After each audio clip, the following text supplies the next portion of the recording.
on, everyone? My name is Jamon McKinney, or you could just call me Juice because that is my nickname. Welcome, everyone, to the Juice Alert, episode number 39. If you have not subscribed to the Juice Alert already, be sure to do that right about now. You will not regret it. You can find me on YouTube as well as podcasting platforms. That includes Spotify, Apple Podcasts, Google Podcasts, all that great stuff. A very, very fun show for you guys today. Obviously, I apologize for, sort of getting, this show out to you guys, sort of maybe delayed to a certain degree, It's been over a week since we've had football, but I took a break. I needed about a week to kind of rejuvenate, kind of get back on my feet and things like that, but I'm coming at y'all strong today with some very strong opinions right here. Roughly covering about 10 topics today. We'll talk about Deshaun Watson. Matthew Stafford now is joining a new team. He's now going to be teaming up with Sean McVay and the Los Angeles Rams. What does that mean for Jared Goff? What does that mean for Matthew Stafford? We'll talk about the Kansas City Chiefs. They're back in the Super Bowl. Are they going to become the next dynasty potentially? We'll maybe talk about that. Before I do get started, I just wanted to say you all can follow me on social media. My Instagram account is at GHIMAN_MCKINNEY, and my Twitter account is at GHIMANMCKINNEY. And also, if you want to follow the specific Juice Alert Instagram and Twitter account, you can do that as well. The Instagram account for the Juice Alert is obviously the Juice Alert _, and the Twitter account is just simply at the Juice Alert. Also, if you're watching on YouTube, be sure to smash that like button right about now. It definitely helps me out right here. Also, if you're listening on podcasting platforms and you enjoy what you're hearing, be sure to leave me a good rating and review if you're feeling kind. It definitely helps me out right here on the show. But without further ado, people, let's get started. So Tom Brady and the Tampa Bay Buccaneers have punched their ticket to Super Bowl 55. Okay, they defeated the Green Bay Packers 31-26 in the NFC Championship game on the road. Look, I'm not totally surprised. I told people back in September that the Tampa Bay Buccaneers and the Kansas City Chiefs are going to meet in the Super Bowl, and what do you know? Several months later, I was right, but apparently I don't know anything about football, but that's whatever. That's not here nor there. That's not the point. Look, Tom Brady, what he's doing is just incredible. Obviously, he has a great team around him. Shaq Barrett, JPP, Vita Vea, Levante David, Devin White. Those are Pro Bowl and star-level players on that defense. Obviously, Mike Evans and Chris Godwin are unbelievable targets at wide receiver. But man, a lot of those guys were there last year. But what do you know? The 43-year-old Tom Brady chooses to leave Bill Belichick and take on the challenge of being the starting quarterback for the Tampa Bay Buccaneers, comes in, immediately changes the culture in year number 1, and now Tom Brady is playing in his 10th Super Bowl. 10 Super Bowl appearances for Tom Brady, okay? He's by far and away the greatest quarterback of all time. To put in context how great of an achievement this is for Tom Brady, getting to 10 Super Bowls, there's only one NFL franchise out there that has more Super Bowl appearances than Tom Brady. I'm not talking about players. I'm not talking about coaches. I'm talking about NFL franchises. People, NFL franchises. The New England Patriots. They're the only franchise that has more appearances in the Super Bowl than Tom Brady. Tom Brady's been to 10. The Patriots have been to 11. And a big reason why the Patriots have 11 Super Bowl appearances is because Tom Brady was able to get there as the starting quarterback in New England 9 times. Who would have thought that a 6th-round pick out of Michigan would go on to win 6 Super Bowls and have a chance to win a 7th in his 10th Super Bowl appearance at the age of 43 years old. Tom Brady is pretty much proving you don't have to be the strongest, you don't have to be the fastest, Don't have the biggest arm. Just have good people skills, have great leadership, and work your tail off. Pay attention to detail.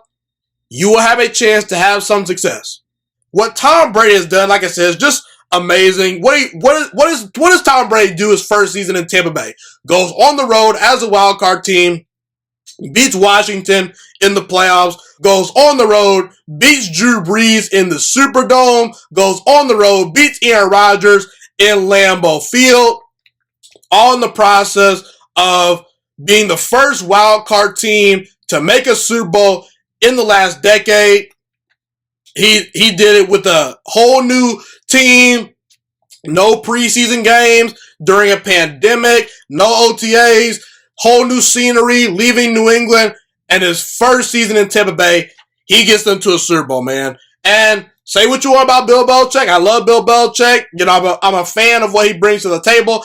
He's definitely an elite head coach and arguably the greatest head coach of all time. And look, I still to this day think that Bill Belichick is responsible for the New England Patriots dynasty. We got to call it a spade, people. Tom Brady has done pretty well without Bill Belichick. So all you people saying, oh, Tom Brady's a system quarterback, that's thrown out the window. I was never one of those people that said Tom Brady is just far and away this system quarterback that can only work in a Bill Belichick and Josh McDaniels offense. I never was one of those people. I'm just one of those people that likes to give Bill Belichick a little bit more credit than some people out there are willing to, just because I think great coaching in the playoffs matter. I've seen a ton of great quarterbacks get to a Super Bowl and lose because they don't have great coaching and they don't have a great defense, etc., etc. That's kind of why I give the edge to Bill Belichick as far as who's more responsible for the Patriots dynasty. But I can also recognize that Tom Brady, he's unbelievable, man. And what he's doing is unprecedented, man. He's by far and away the greatest quarterback of all time. He has more rings and better numbers than Joe Montana. Peyton Manning was barely above 500 in the playoffs. He's more accomplished and has better numbers than John Elway. And Aaron Rodgers and Drew Brees aren't quite accomplished enough in big games to be considered the greatest quarterback of all time, despite having won a Super Bowl. You know, Aaron Rodgers has a Super Bowl, Drew Brees has a Super Bowl. But yeah, man, I mean, Tom Brady, you know, I can't speak highly enough about him, you know, and what he's been able to accomplish in New England. It's very clear that he has a very good team around him, but that team was 7-9 the year before Tom Brady got there. Tom Brady came in, immediately changed that culture, and Tom Brady has flown past the conversation of greatest quarterback of all time. If you don't think Tom Brady is the greatest quarterback of all time, then you just are wrong. You're flat out wrong, and that should not be up for debate, okay?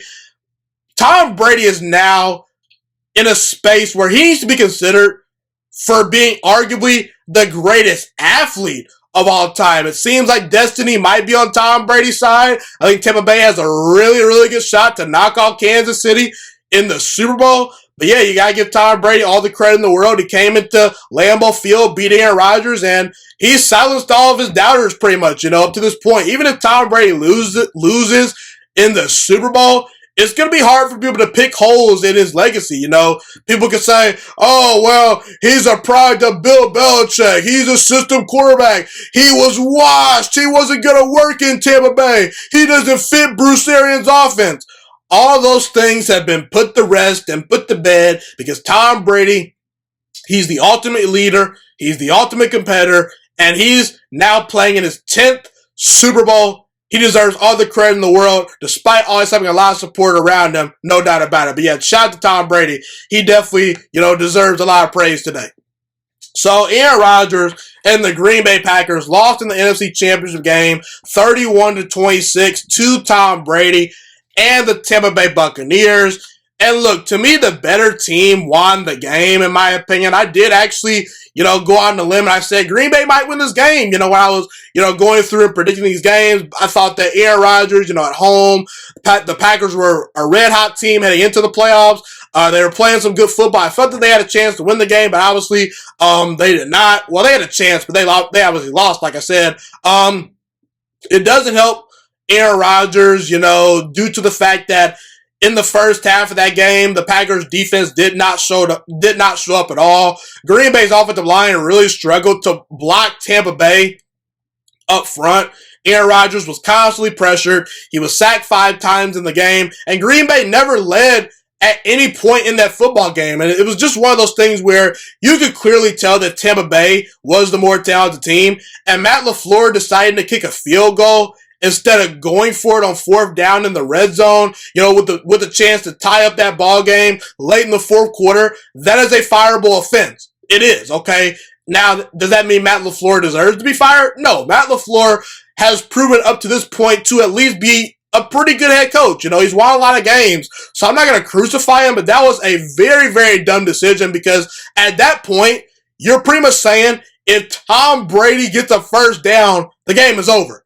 So I would have much rather have trusted a 3-time MVP Hall of Fame quarterback in Aaron Rodgers in that situation rather than going for a field goal and then relying on my defense to get me the ball back because I pretty much knew at that point the chances of Green Bay getting that football back were pretty much slim to none. And obviously the officials weren't great in that weren't great on both sides, for Green Bay. That didn't help. But the bottom line is Aaron Rodgers' legacy to me took a hit in the playoffs versus Tom Brady. I feel a tad bit different about Aaron Rodgers today rather than how I felt about him about a week or two ago. Aaron Rodgers, we still can recognize that he is arguably the most talented quarterback of all time. He's still great. He's won a Super Bowl. He's going to be a 3-time NFL MVP in the next couple of days. He will win his 3rd MVP. He deserves to win a 3rd NFL MVP. He was unbelievable this past year. And this just goes to show you how great Aaron Rodgers is. We're critiquing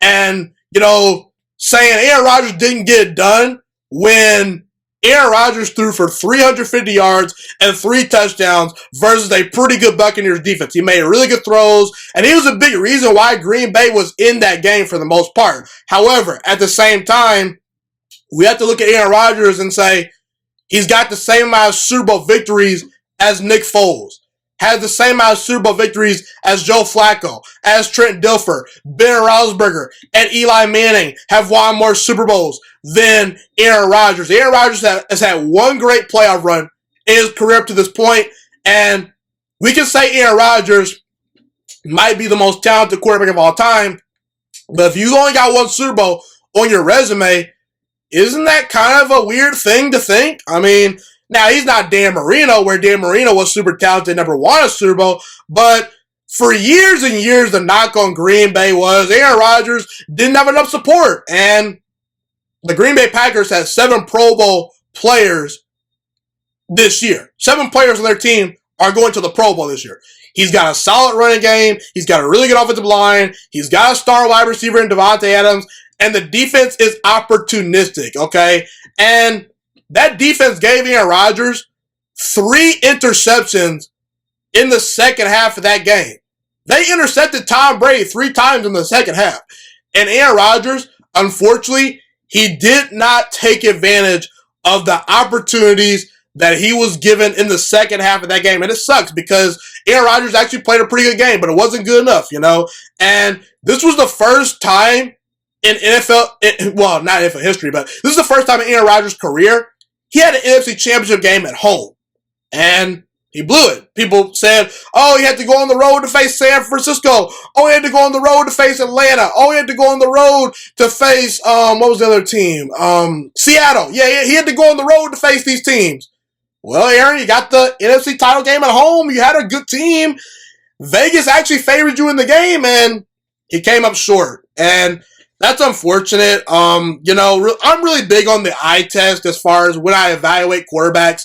When I look at Aaron Rodgers and I look at the way he throws the football, his arm strength, his accuracy, the way he moves inside and outside the pocket, I think to myself, that's the most talented thrower of the football I've ever seen. Even better than Patrick Mahomes, because Patrick Mahomes, we've always seen him, dominate for a little stretch of time. Okay, we'll see what he does for a decade, But if we keep labeling Aaron Rodgers as the most talented thrower of the football ever, and he only finishes his career with 1 Super Bowl, any way you slice it, that is a disappointment, okay? If Aaron Rodgers cannot win a second Super Bowl, I will deem that to be him underachieving in his career. That doesn't mean that he's not an all-time great. That doesn't mean that he's not arguably maybe a top 5 quarterback of all time, because I still believe he is a top 5 quarterback of all time. But at some point, Aaron Rodgers is going to have to overcome his defense. At some point, Aaron Rodgers is going to have to overcome, bad coaching in the playoffs at certain moments. In the playoffs,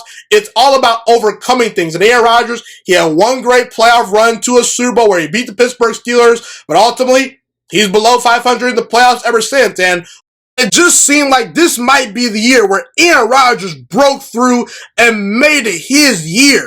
The LA Rams were being held back by Jared Goff all year. Drew Brees is not the same quarterback. He clearly needs to retire. Seattle has a bad offensive line. And Tom Brady, while on a talented team, this is his first year in Tampa Bay. Aaron, it's your year to take the crown in the NFC, or at least get to a Super Bowl. And sadly, Aaron Rodgers came up short when it mattered most.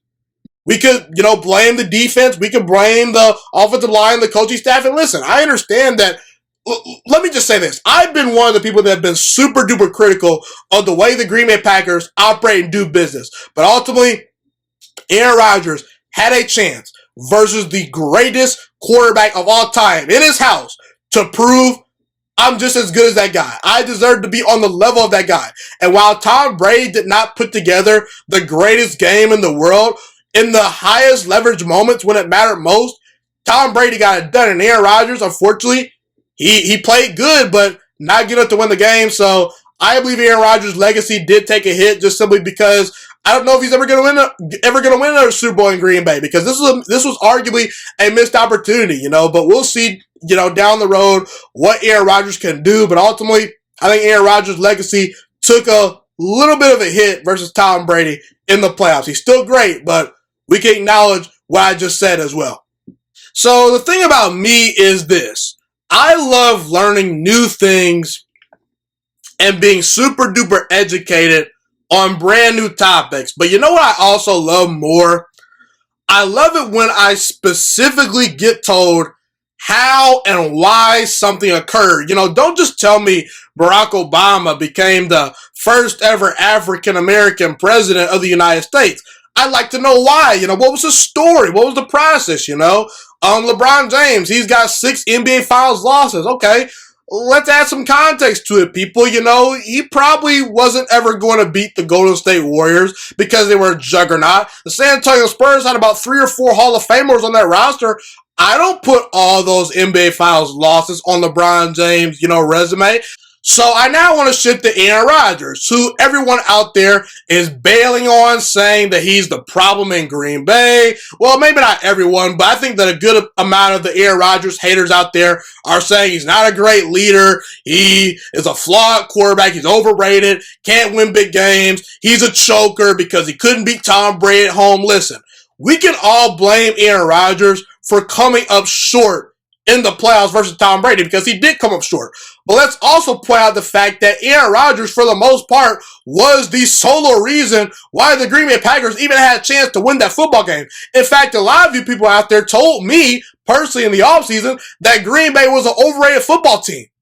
So this overrated football team you guys said is not that good, all of a sudden won their division, won 13 games, and Aaron Rodgers goes out there and wins NFL MVP, and haven't they kind of overachieved?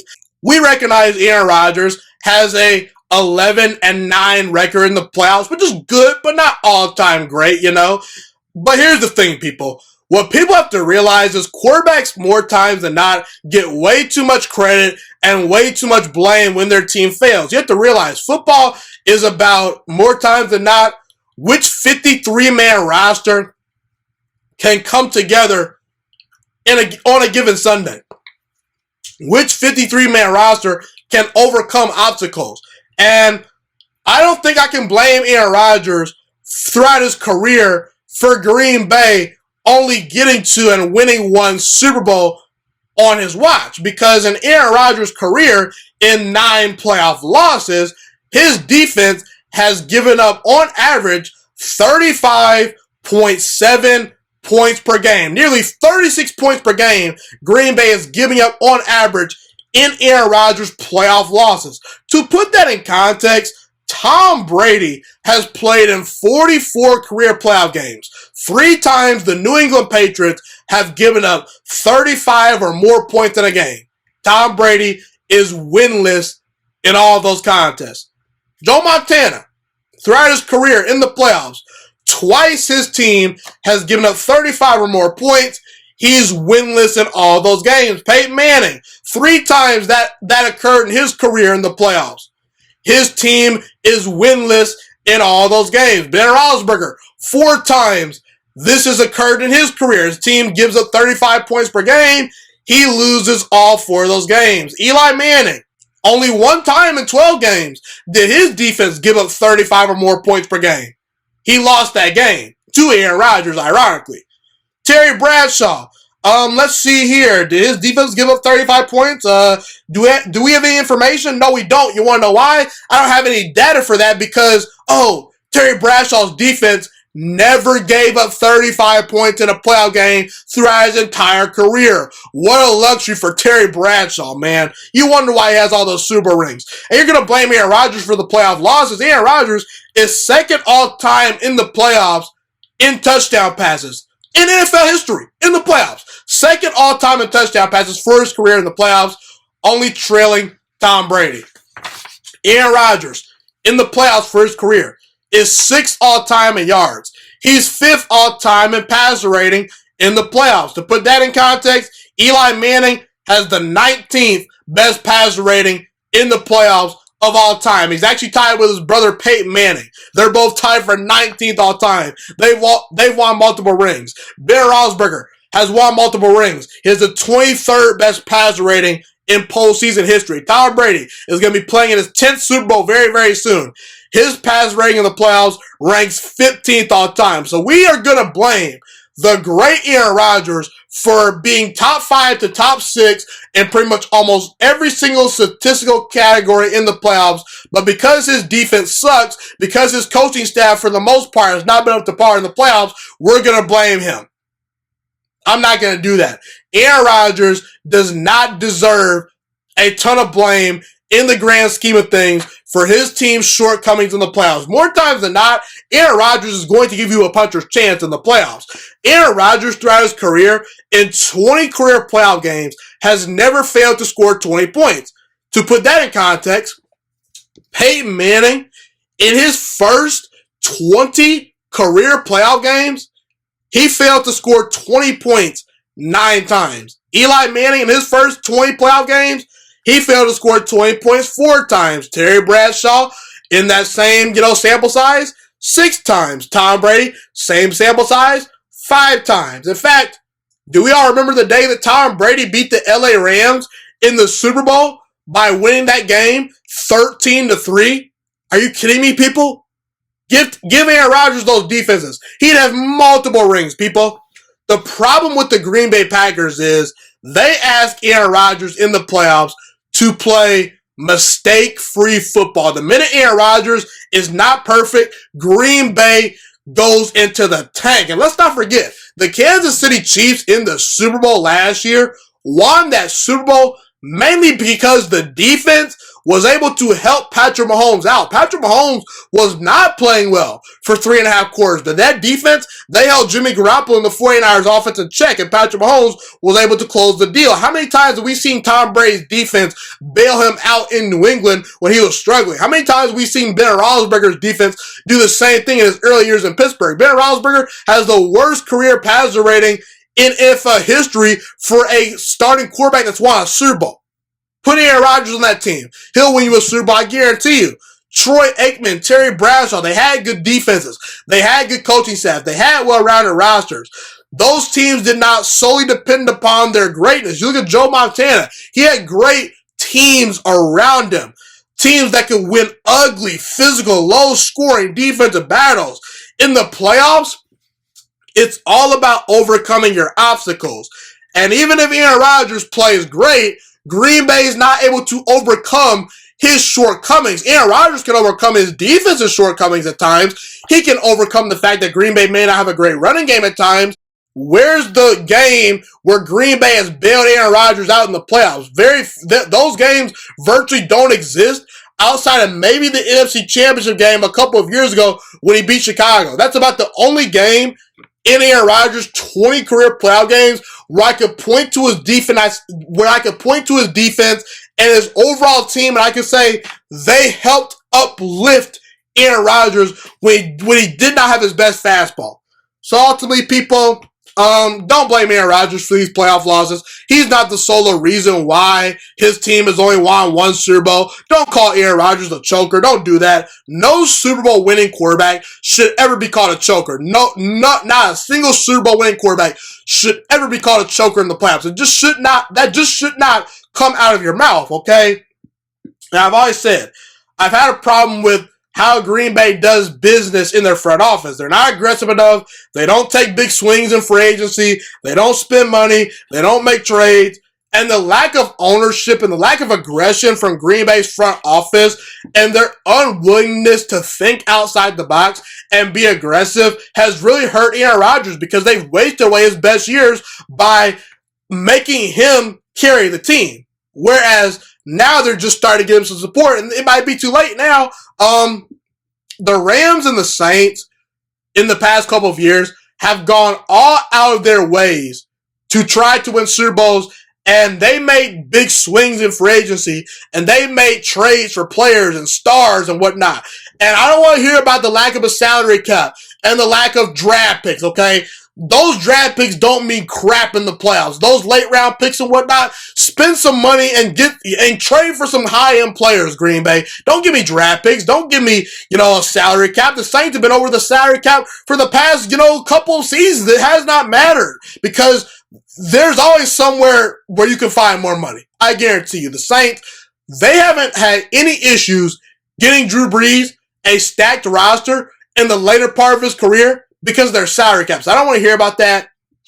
And Green Bay, this past year, they drafted a quarterback instead of getting Aaron Rodgers an impactful player that could help him versus Tampa Bay. And unfortunately, Aaron Rodgers has to suffer because of it. They put a lot of pressure on Aaron Rodgers and that coaching staff this year. Imagine if they brought in a guy like, Michael Pittman or another star wide receiver or a guy like Patrick Queen at middle linebacker or a defensive tackle to help get him the ball back more, But unfortunately, it's just the way the cookies crumble for Aaron Rodgers, I believe in context, and I'm not going to be one of those people that calls Aaron Rodgers overrated or calls him a choker because his team can't get it done in the playoffs. Don't always blame Aaron Rodgers because more times than not, he does not deserve a ton of blame. He really doesn't. He has to play perfect football in the playoffs, and the minute he doesn't, more times than not, Green Bay falls short. And it's unfortunate. It really is.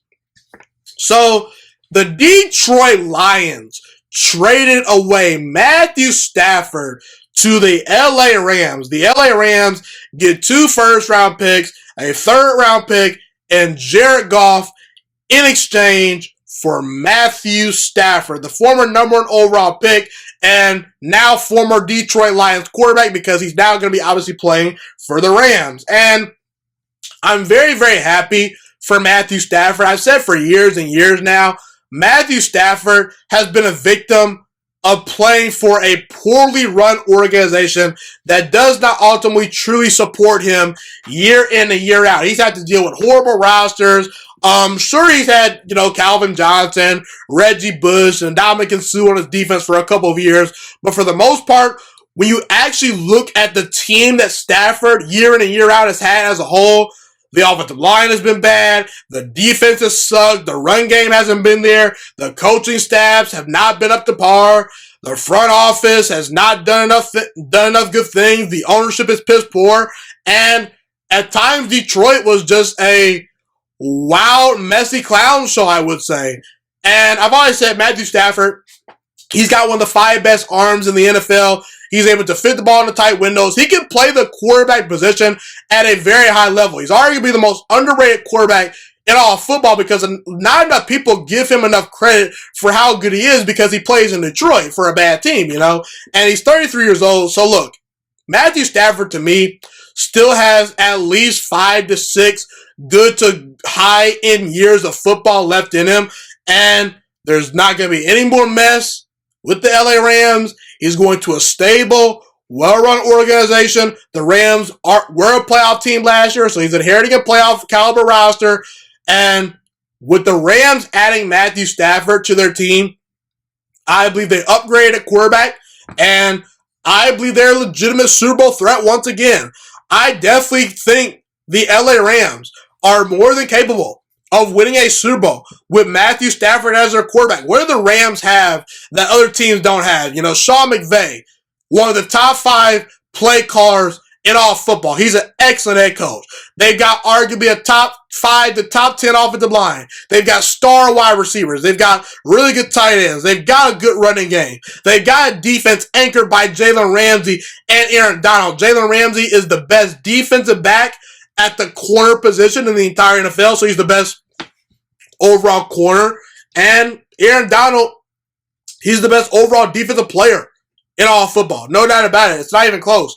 I like the move for the Rams. I would give the move at least an A. For now, I won't give it an A+, just because Stafford is in the older stages of his career, and you did have to give up a lot of draft capital to go get him. But if the LA Rams can go out there and win a Super Bowl with Matthew Stafford being their quarterback, it 100% is worth it. And even if they don't make that move, even if they don't get to a Super Bowl, I think the Rams are doing themselves a lot of favors by not settling for average to below average quarterback play. It's pretty clear to me that LA Rams looked at Jared Goff and they said, this is a quarterback that is entering his 6th season in the NFL. We got to a Super Bowl with him. That's great. That's cool. That's great and all good. But I think the Rams realized that they peaked with Jared Goff as their quarterback. And Sean McVay did not draft Jared Goff. So that's actually not his guy.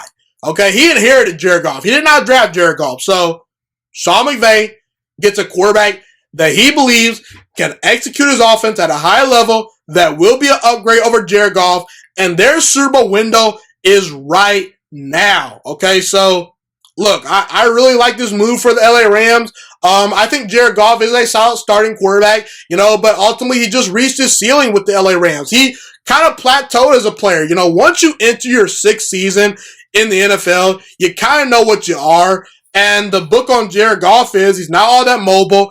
He at times can make very poor decisions. He'll throw really bad interceptions at times. He's a pretty accurate passer when given time, but you just don't know sometimes what you're going to get from Jared Goff. Are we going to get the Jared Goff that went toe-to-toe with Patrick Mahomes and beat him in a Monday Night Football game a couple of years ago, in one of the greatest Monday Night Football games I've ever seen?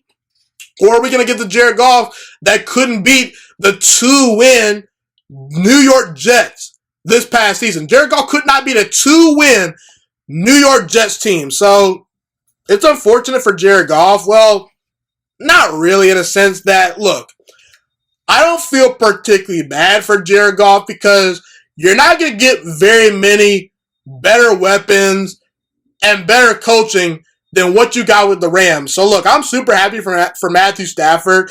I can get behind this move, and I understand this move because I do believe the Rams have upgraded quarterback, and because the LA Rams have upgraded quarterback, they are right back in the Super Bowl conversation. In my opinion, I think the LA Rams have a really good shot to win a Super Bowl within the next 3 to 4 seasons if they can keep Matthew Stafford on their roster. I'm not worried about the first round picks that they gave up because ultimately the LA Rams, they're a team that wins anywhere from 9 to 12 games pretty much every year with Sean McVay being their coach. So ultimately, you're going to be picking in the latter half of the first round anyway. You're going to be picking, 26th, 27th, stuff like that. So ultimately, a lot of those picks that you would be acquiring aren't good enough to actually start immediately on your roster. So just use your draft picks to, fill out the depth of your roster and ultimately go get star players. And Matthew Stafford, I believe that he's going to put the LA Rams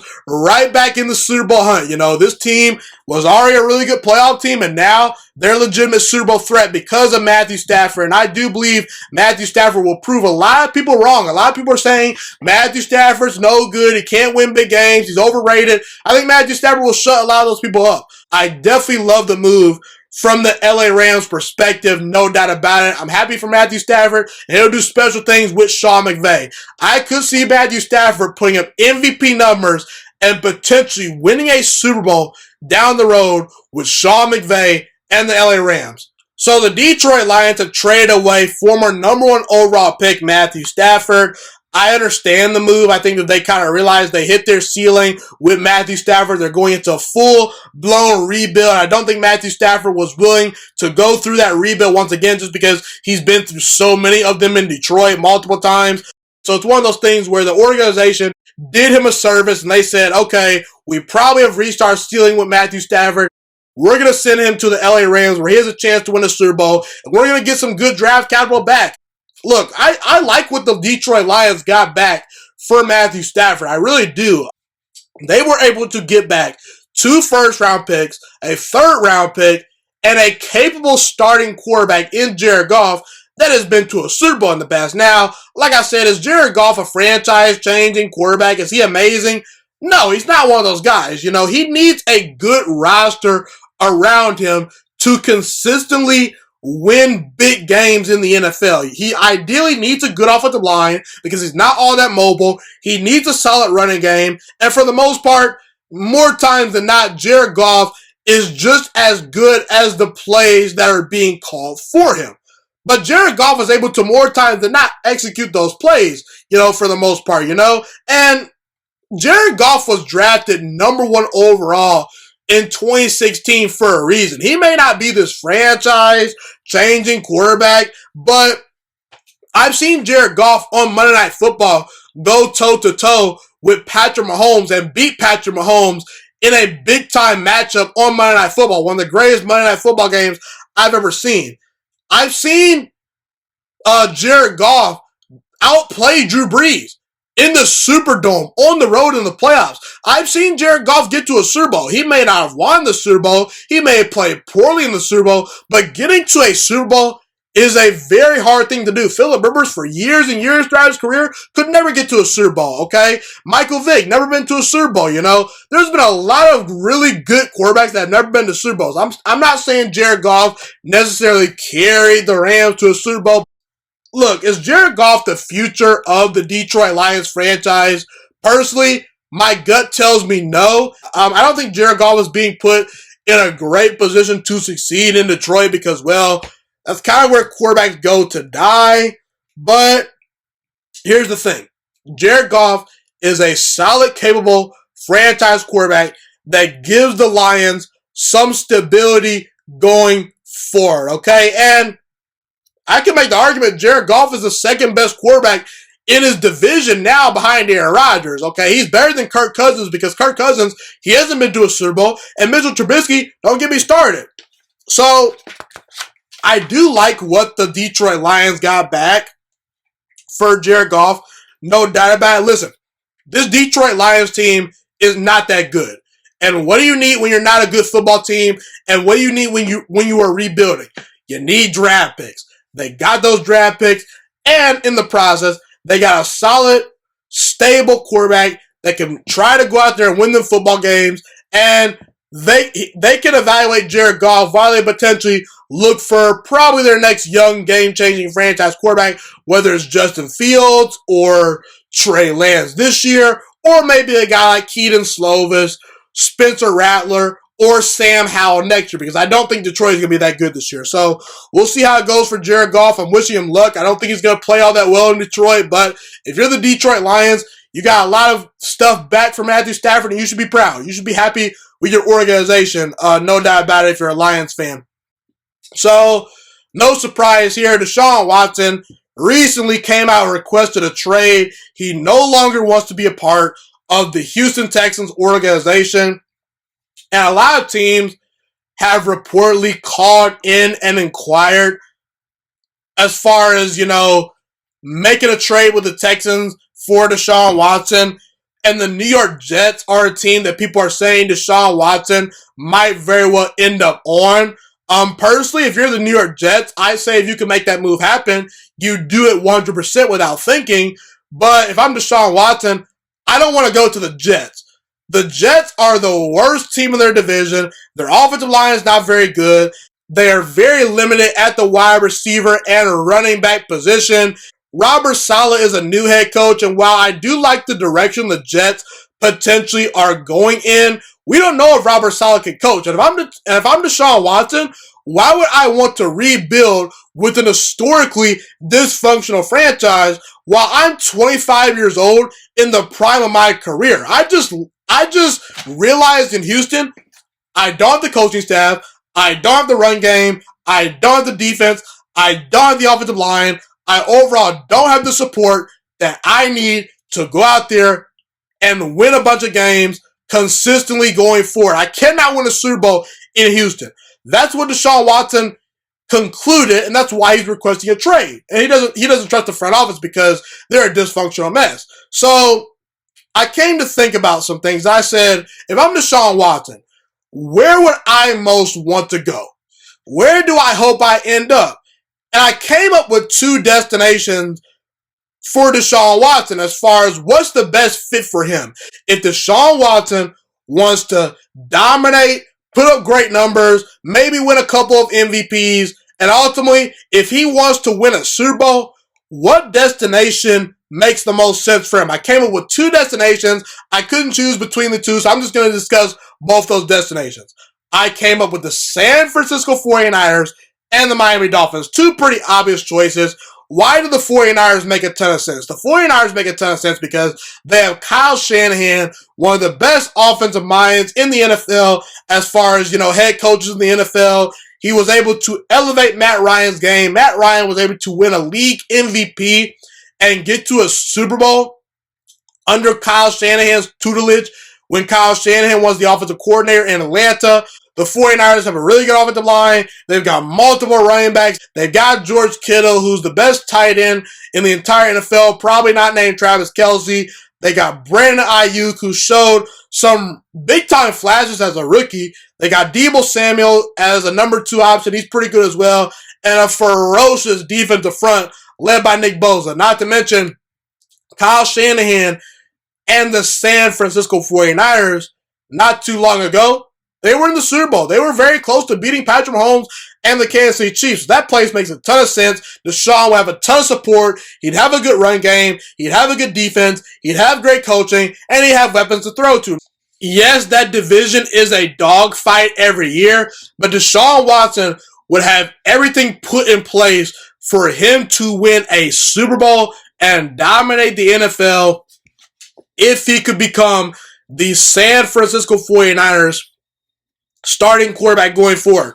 I also really, really like the Miami Dolphins fit. The Miami Dolphins might be the most ideal fit for Deshaun Watson, just simply because, the division is much more winnable than the NFC West, because the NFC West, you got to deal with Matthew Stafford and Aaron Donald and the Rams. You got to deal with Russell Wilson and the Seattle Seahawks, and Kyler Murray and the Arizona Cardinals. They're a tough out, in the AFC East. Really, all you have to worry about is Josh Allen and the Buffalo Bills. I think the Patriots will potentially rebound, but they're not a scary football team. They can be handled. And the New York Jets, until proven otherwise, they're a dysfunctional mess. I'm sorry, but that's just how I feel about the New York Jets until they prove me wrong. But the Dolphins, folks, they just won 10 games with Ryan Fitzpatrick and Tua Tagovailoa as their starting quarterback. You mean to tell me if you plug in Deshaun Watson, who's one of the 5 best quarterbacks in the NFL, into that offense, and with that defense by his side, I think you can win a whole lot of games. And I really am a big fan of Brian Flores. Brian Flores, to me, is sort of a young Bill Belichick to a certain degree, just because he's a really good defensive-minded head coach. He seems to get the most out of marginal players. He pulls guys off the streets that you never heard of. He puts them into a system, and somehow, some way they work. Brian Flores is a really, really good head coach, and he's only going to get better and better as a head coach. And not to mention, this roster that Miami has is only going to get better and better. Folks, keep in mind, the Miami Dolphins are still a rebuilding football team. They won 10 games last year, but they're still rebuilding. They haven't made the playoffs yet. So, look, I think the Miami Dolphins are a great fit for Deshaun. You got Devontae Parker and Mike Gesicki to throw to. Sure, you would like to add maybe another tight end or a wide receiver to, the Miami Dolphins offense, but they got a decent run game, a really, really good young defense, and the Miami Dolphins are one of those teams where they have enough draft capital and enough money to take on Deshaun Watson and his contract while still being able to build around Deshaun Watson. If the Miami Dolphins add Deshaun Watson and maybe another wide receiver or two to their team, they could be a serious Super Bowl threat. They could be challenging the Kansas City Chiefs in the AFC. That's how good they can be, and that's how high their ceiling is if they acquire Deshaun Watson. So if I'm the 49ers or if I'm the Dolphins, I'm making a move to try to go get Deshaun Watson. And if I'm Deshaun Watson, I'm doing everything in my power to try to force my way to the San Francisco 49ers or the Miami Dolphins, because if Deshaun Watson lands with one of those two teams, he very well could do some special things. Deshaun Watson has a chance to make any football team special, but if he lands with the Miami Dolphins or the San Francisco 49ers, look out, NFL. That's the next Super Bowl contending team. No doubt about it. Deshaun would do some special things in either San Francisco or Miami. No doubt about it. So I want to continue this Deshaun Watson discussion right here because I do believe this is a very fun and intriguing topic to cover. So look, obviously a lot of teams are going out there trying to get Deshaun Watson and whatnot. I've said in the past that the 49ers and the Dolphins are the two best destinations for one Deshaun Watson. But that doesn't necessarily mean that Deshaun Watson will end up with the Miami Dolphins or the San Francisco 49ers. And honestly, if I'm being real, if you're the Miami Dolphins and the 49ers, you absolutely want to get Deshaun Watson. But if you miss out on Deshaun Watson, I look at Miami and I say, Tua shows some decent things as a rookie. They've got a really good defense. Let's see where this goes. You look at the 49ers. If they return their defense to full form next year, they had a lot of injuries this past year, but if that defense is healthy next year, and even if they get serviceable quarterback play from Jimmy Garoppolo, they'll be right back in the thick of things in the NFC, in my opinion. They'll be really good. But what are the teams out there that desperately need to make a move? Because while the Dolphins and the 49ers should make a move for a guy like Deshaun Watson, they're not desperate to make a move like that. But the following five teams, in my opinion, are five teams that 1,000% need to do everything in their power to try to acquire Deshaun Watson. I'm talking the price should not be too high for Deshaun Watson. You give up what you need to give up. Give up multiple first-round picks, high-end players. Do what you need to do to get this guy. I got five teams for you. Now, I want to put this team on the list, but I don't think that a possible trade for Deshaun Watson is possible. That team is the Indianapolis Colts. I love to see Deshaun Watson with the Colts. If he goes to the Indianapolis Colts, they very well could be the second best team in the AFC behind Patrick Mahomes and the Kansas City Chiefs. That's how good the Colts would be if they had a dynamic quarterback like Deshaun Watson. Unfortunately, the Colts are in the Texans division, so I don't think this move would happen, but it'd be a slam dunk move for the Colts. It'd be super duper fun for me personally to see Deshaun Watson destroy the Houston Texans 2 times a year, for them just really being an organization that's piss poor, that really did not support him, that did so many bad things, that just are a mess. It would be so fun to see Deshaun Watson make them pay for their mistakes, but the number one team that needs to make a move for Deshaun Watson, actually, I'll give you my list right now. Number 5, I have Carolina. Number 4, I have the New York Jets. Number 3, the Denver Broncos. Number 2, the Chicago Bears. Number 1, the Washington football team. So let's put that list on the screen. You can examine it. Now let's talk about it. The Washington football team is the number 1 team that should be targeting Deshaun Watson at the moment. They've been looking for a legitimate franchise quarterback for the past 2 decades. They've been through RG3, Dwayne Haskins, Kirk Cousins, I butchered the guy's name. His name is Josh Johnson. A bunch of random quarterbacks that many people probably haven't even heard of. Kirk Cousins is respected. Dwayne Haskins, former first-round pick. We'll see what he does in Pittsburgh. I do believe he can do some good things there. But bottom line, they haven't had a franchise quarterback in years. Could Washington use another wide receiver? Yes. Could they use another offensive lineman? Yes.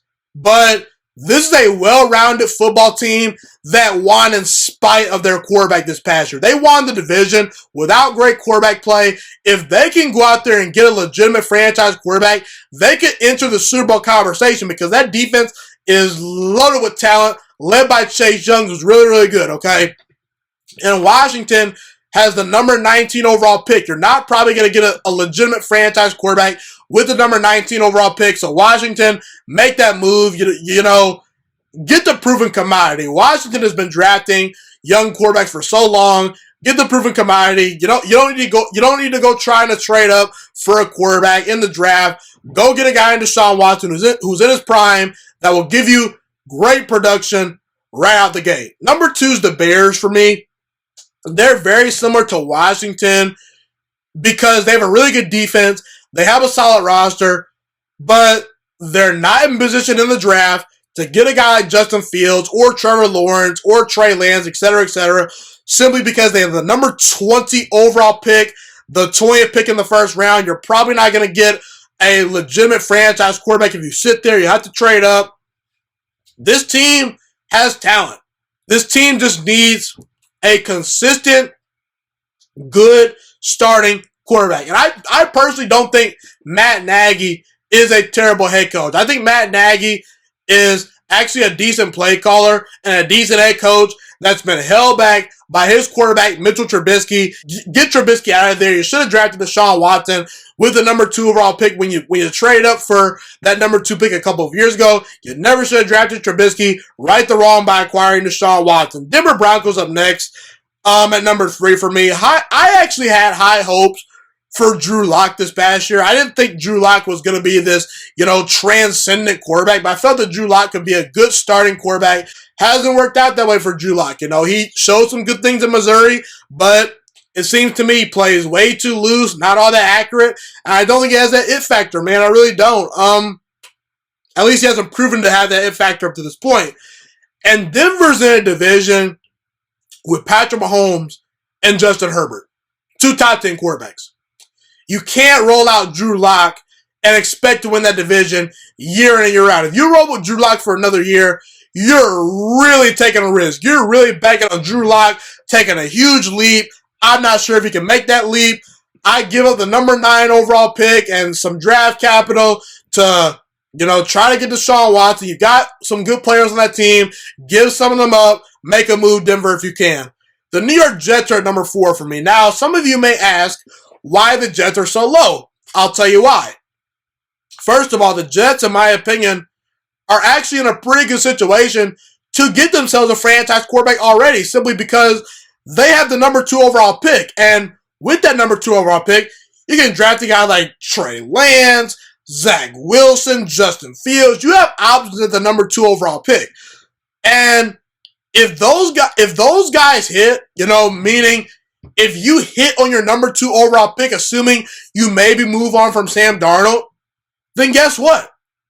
You have all the money in free agency to spend on that quarterback due to the fact that they're going to be on a rookie contract. We've seen Russell Wilson win a Super Bowl on a rookie contract. We saw Patrick Mahomes win a Super Bowl on a rookie contract. We saw Carson Wentz help lead his team to a Super Bowl, or at least contribute to it on a rookie contract. We saw Jared Goff get to a Super Bowl on a rookie contract. So I don't think the Jets are as desperate to make a move for a quarterback in free agency or via trade as some people want to say, but they're number 4 for me. The Panthers, Teddy Bridgewater, PJ Walker, I like them, but I don't love them. So Deshaun Watson, he'd instantly be their franchise quarterback. And with Drew Brees and Tom Brady hopefully retiring over the next couple of years, you realistically could see Carolina overtaking every single team in that division. That division is wide open once Drew Brees and Tom Brady retire. Deshaun Watson, he'd be a great fit for Matt Rule in Carolina. They need a franchise quarterback. They have the number 8 overall pick. Go and give the Texans that draft pick. Give them multiple first-round picks if needed, and go get Deshaun Watson. So that is my list for 5 teams that absolutely need to trade for Deshaun Watson. Number 1, the Washington football team. Number 2, the Chicago Bears. Number 3, the Denver Broncos. Number 4, the New York Jets. Number 5, the Carolina Panthers. And my sleeper team to a certain degree that I talked about earlier, the Indianapolis Colts. If they can somehow make that happen, make it happen. Unfortunately, I don't think it will happen just because they're in the same division as the Texans, but I love to see it happen if it can. So, the Kansas City Chiefs are heading to the Super Bowl for the second straight season in a row. They beat the Buffalo Bills 38-24 in the AFC Championship game. And look, I expected this to happen. I expected the Kansas City Chiefs to get back to the Super Bowl. They have a really talented team. Patrick Mahomes, he's amazing. Andy Reid's amazing. Travis Kelce, Tyreek Hill, the fastest player in the entire NFL, Tyreek Hill, I might add. Chris Jones, the Honey Badger on defense, they have a star-studded group of players. And I very well could maybe see Buffalo winning a Super Bowl within the next 5 to 10 years if things bounce their way. So they had an amazing run. They unfortunately came up short, but I wanted to discuss something that a lot of people actually, in my opinion, seem to forget about, or at least are reluctant to bring up. In the 2017 NFL Draft, the Kansas City Chiefs traded up from the number 27 overall pick to the number 10 overall pick to acquire Patrick Mahomes. And Patrick Mahomes, look, I felt that he was a really good prospect coming out of Texas Tech. I did not understand why people had pushback on him. I felt that he'd be really good, and now he's transcended. Okay, so Patrick Mahomes, you had a all-time talented kid that landed in an all-time perfect situation with the Kansas City Chiefs, so obviously great for him. But here's what people forget about the 2017 NFL Draft. The Kansas City Chiefs traded up with the Buffalo Bills to select Patrick Mahomes. A lot of people actually, ahead of that draft, felt that Patrick Mahomes would be a great fit for the Buffalo Bills. He was a really strong arm quarterback. And listen, in order to play in Buffalo, New York, in the snowy, windy weather at times, you need a strong arm kid. And a lot of people felt that Patrick Mahomes fit that mold. But ultimately, the Buffalo Bills, they decided to trade away that pick, and Kansas City snagged Patrick Mahomes as a result. You could say, well, at the time, we didn't think Mahomes would be that good. I know how you Buffalo Bills fans are thinking. You're all in your feelings. Bills Mafia, I have a message for you. Here's the result. That could end up being an all-time mistake for the Buffalo Bills. It could be, because you could say, oh, we took Josh Allen. Josh Allen had a really good year, and he's proved a lot of people wrong. In fact, I think Josh Allen is arguably a top 10 quarterback in the NFL right now. The problem is Patrick Mahomes is the best in the world, and you guys passed on him. And Josh Allen has had one great season, and a lot of people point to him having a lot of success due to Brian Dable, his offensive coordinator. Could Josh Allen maybe one day turn into Carson Wentz, where the Bills maybe don't retain that play caller, and then he goes into the tank, just like how Carson Wentz went into the tank when Frank Wright was let go? It's not out of the realm of possibility, Buffalo Bills fans, because here's the thing. Up until this year, the book on Josh Allen was he was not an accurate passer. He was not an accurate passer at Wyoming. He wasn't an accurate passer his rookie year. He got better his second year, and this year he blew up. But let's see if Josh Allen can continue to do this, man, because here's the thing. Patrick Mahomes, he's the best in the world, and in that AFC Championship game, when you saw Patrick Mahomes and Josh Allen on the same field, as talented as Josh Allen is, and by the way, he's really talented when he's going well, the gap is wide. The gap was wide on that field. And once Kansas City got rolling, Josh Allen and the Buffalo Bills had no answer. And Josh Allen may very well be a top 5 to top 10 quarterback for the next 10 years. But guess what?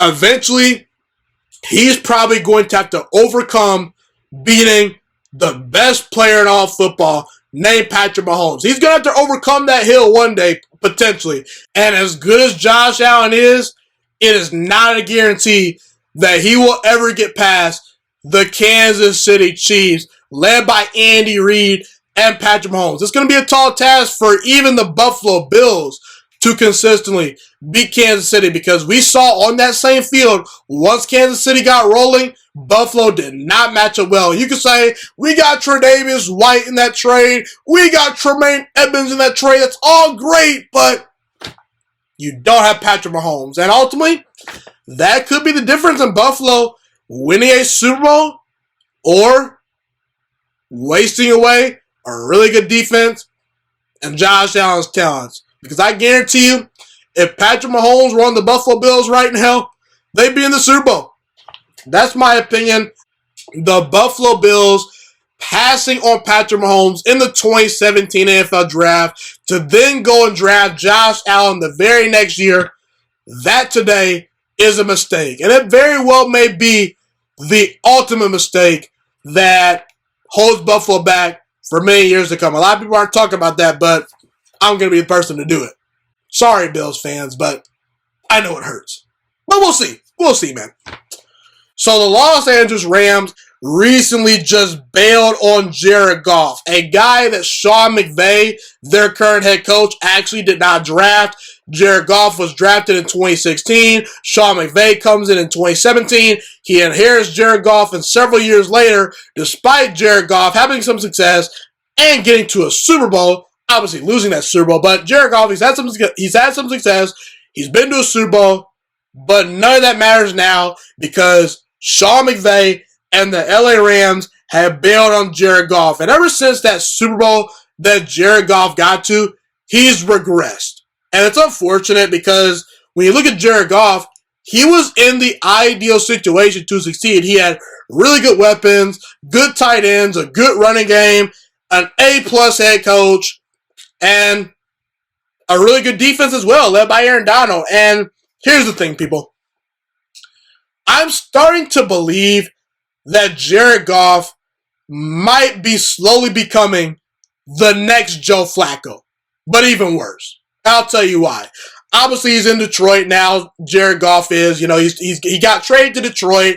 He's given him an opportunity to once again be a starting quarterback. He will at least be the Detroit Lions starting quarterback this year. We'll see what Jared Goff brings to the table for their future. Is Jared Goff their future? Probably not, because I don't think Detroit has a really good roster, and they could only win 5 games with Matthew Stafford being their quarterback this past year. I don't think they're going to win much more games with Jared Goff, considering he's worse. Now, why do I compare Jared Goff to Joe Flacco? Because once a long time ago, Jared Goff was on the upward trend.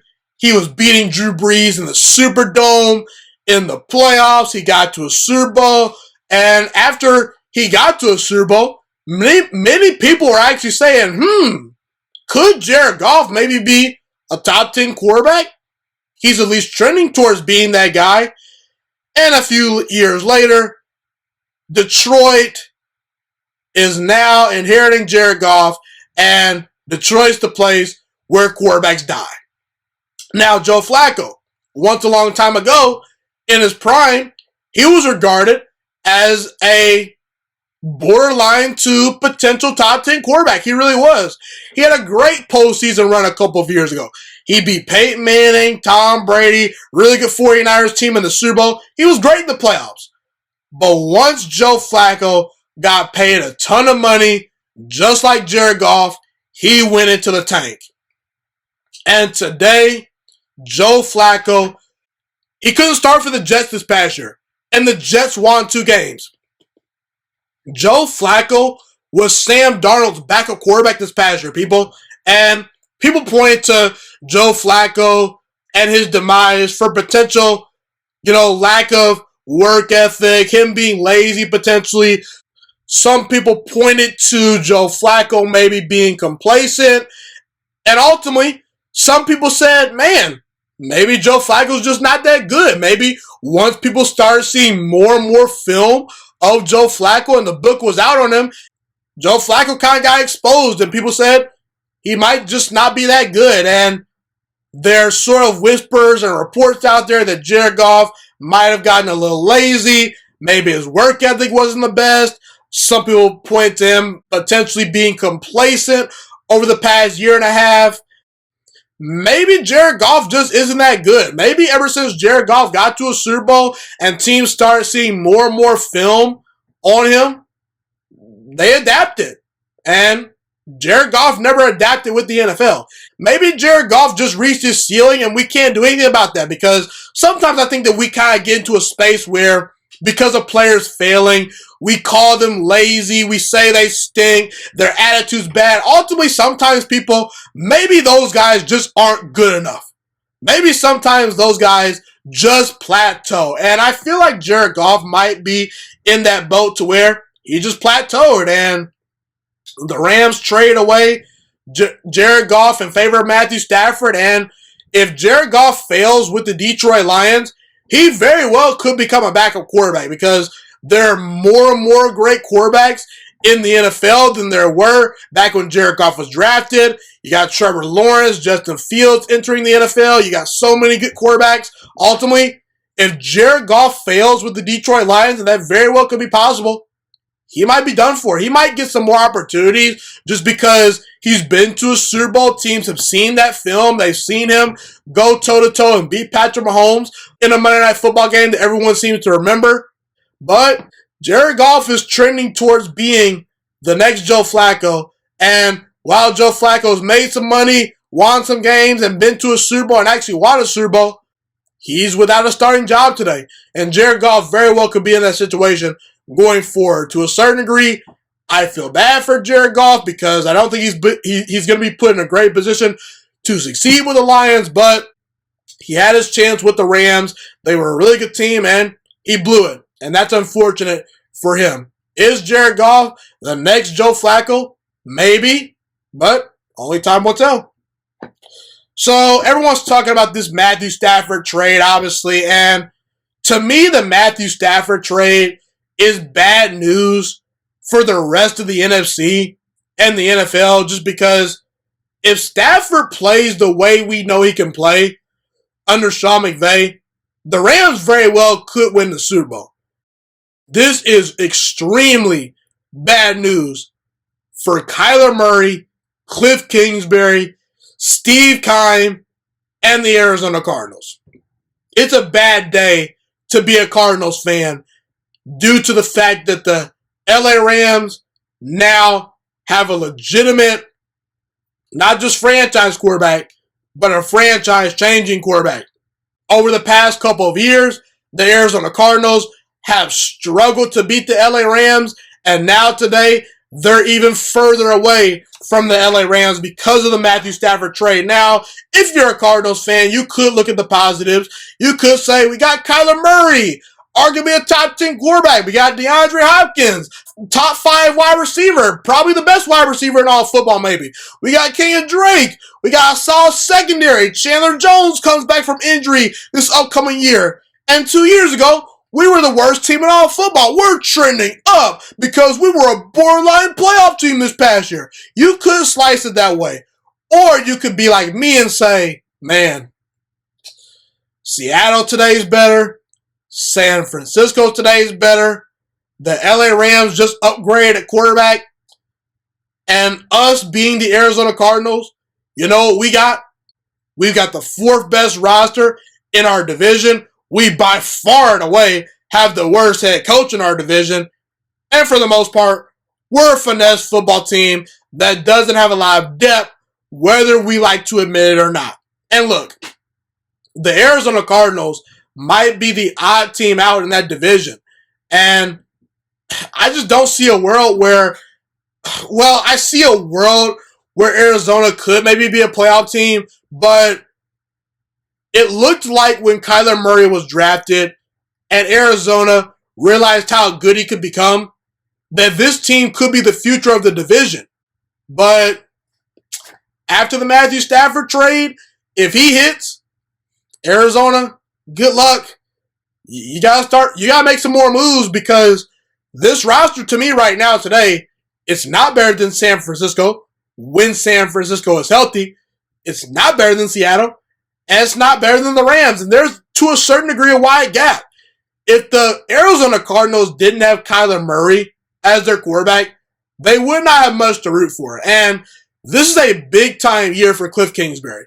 If Cliff Kingsbury once again disappoints in Arizona this year, you got to fire the guy because this division has way too many good players and way too many good head coaches for Cliff Kingsbury to be behind the 8 ball. So if you're an Arizona Cardinal fan, your team might be the odd man out in the division. And I feel bad for Kyler Murray because I do think Kyler Murray has a ton of potential. And I do like the pieces that Arizona has, but it's one of those situations where Arizona, they've always kind of seemed to be the franchise that hasn't seemed to get things right. They just never can quite get the break that they need in the playoffs. And until Cliff Kingsbury steps up his game and until Arizona continues to make more and more splashy moves, they're behind the 8 ball in the NFC West. It's unfortunate for the Arizona Cardinals, especially Kyler Murray, because he's super duper talented, no doubt about it. So last but not least, let's talk about the Houston Texans. The Houston Texans just recently hired David Cully to be their next head coach. Now, David Cully, for those of you that don't know, he this past year was the Baltimore Ravens assistant coach, passing game coordinator, and wide receivers coach. Now, to put that in context, the Baltimore Ravens, with the MVP level quarterback in Lamar Jackson, finished the regular season being ranked dead last in passing yards per game. Now, I get it. The Baltimore Ravens are a run-first football team, but with the MVP level quarterback in Lamar Jackson, the Baltimore Ravens, led by David Cully's passing game, along with Greg Roman too, they had the worst passing attack in the NFL. Statistically, at least. And look, David Cully's got 26 years of coaching experience. He's been the Buccaneers wide receiver coach in the past. He's coached the Philadelphia Eagles wide receivers in the past. He's worked with the Kansas City Chiefs and the Buffalo Bills. Now he's in Baltimore. I'm happy he's getting an opportunity to live his lifelong dream of probably being an NFL head coach. But listen, folks, up until David Cully was hired, I had no idea who the guy was.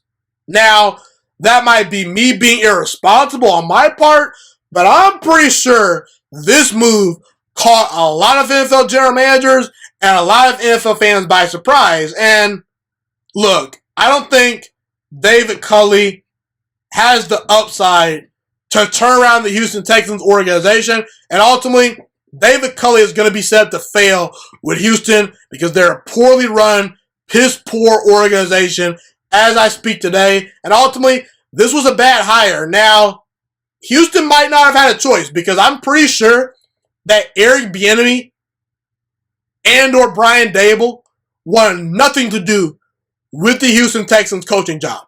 They wanted probably nothing to do with it. In fact, there are whispers around the NFL that no one wanted this Houston Texans job, and Houston just had to go out on a limb, take a chance on a guy that has been in the NFL for 26 years, but yet has never once been a head coach. And you can say, oh, he's got experience. Experience is overrated, people. Joe Judge did not have a ton of experience. He's a pretty darn good head coach. Mike Tomlin was not super experienced when he got the Pittsburgh Steelers head coaching job. You want to know why he got the job? Because he's talented. Same thing with John Harbaugh. Same thing with Belichick. Same thing with all these guys. I don't care about experience. I care about, are you talented enough to lead an NFL franchise to the promised land? Are you talented enough to be a high-end NFL head coach? David Cully is in a situation where even if he was a talented coach, and again, I don't really know what he is, I'm willing to give him the benefit of the doubt. I'm kind of projecting here, but here's what I think. Even if David Cully is potentially maybe the next Bill Belichick, I doubt it because he's 65 years old and this is his first time being a head coach. I don't think he's going to be the long-term guy in Houston, but even if he's the next Belichick, even if he's the next Andy Reid, even Bill Belichick and Andy Reid, to me, are not capable of overcoming incompetence within their front office. I don't think anyone really wanted this Houston Texans job, and I'm not a big fan of the hire. This was a bad hire, in my opinion, and ultimately, I don't even think David Cully is being set up for success, even if he was a good head coach. But we'll see what he does.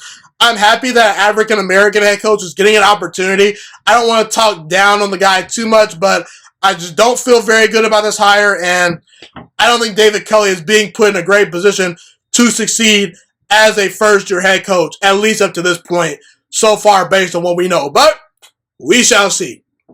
Well, everyone, that is pretty much all I have today. Thank you so much for tuning into this episode of the Juice Alert. Have a God bless day. Stay safe, and I'm Ghost. Thank you so much for watching this video today. Please also note that the Juice Alert Sports Podcast is not just a YouTube channel. It is available on all podcasting platforms, including Spotify, Google Podcasts, iTunes, and Apple Podcasts. Also, if you enjoyed this video, be sure to like, comment, subscribe, and share this content with all your friends. This podcast is my favorite thing in the entire world right now. It is my passion. And I want more people to listen to this podcast. I really want this podcast to grow. Also, a fun fact about me is that I want to go into the sports broadcasting and media world once I graduate from the University of Toledo, a college in Northern Ohio. I am looking to become one of the next great sports broadcasters and analysts out in the world.